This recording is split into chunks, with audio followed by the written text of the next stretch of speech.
নমস্কার। আজ আন্তর্জাতিক নারী দিবস। প্রতি বছর ৮ই মার্চ এই দিনটি নারী দিবস হিসাবে উদযাপিত হয়। একটি বিশ্বব্যাপী দিবস যা লিঙ্গ সমতার পক্ষে ওকালতি করার সময় নারীদের সামাজিক, অর্থনৈতিক, সাংস্কৃতিক এবং রাজনৈতিক অর্জনকে স্বীকৃতি দেয়।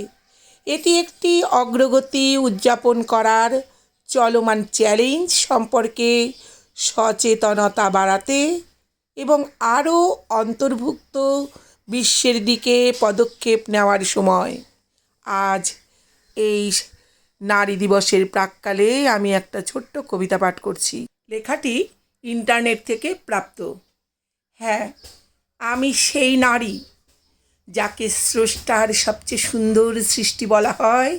আমি সেই নারী যে হয় কবির কবিতা ও কাব্যের নায়িকা।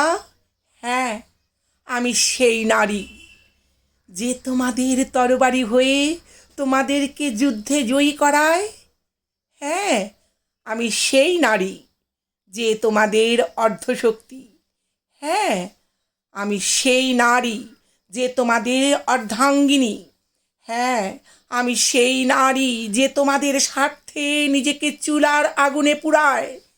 হ্যাঁ, আমি সেই নারী যে নিজের কথা ভাবে না, তোমাদের কথা ভেবে জীবন কাটায়। হ্যাঁ, আমি সেই নারী যে কারো মা, কারো বোন, কারো স্ত্রী। আমি সেই সহনশীল ধৈর্যধারিণী নারী যে তোমাদের জন্য বৃষ্টিতে ভেজে রোদ্রে পুড়ে অক্লান্ত পরিশ্রম করে তোমাদের সংসার রক্ষার্থে। আমি সেই নারী যে তোমাদের পুরো সংসার সামলায়। হ্যাঁ, আমি সেই নারী যে সন্তানের মঙ্গল কামনায় নিজের জীবন বিসর্জন দেয়। আমি সেই নারী যে তোমাদের খেয়াল রাখতে গিয়ে নিজের খেয়াল রাখতে ভুলে যায়।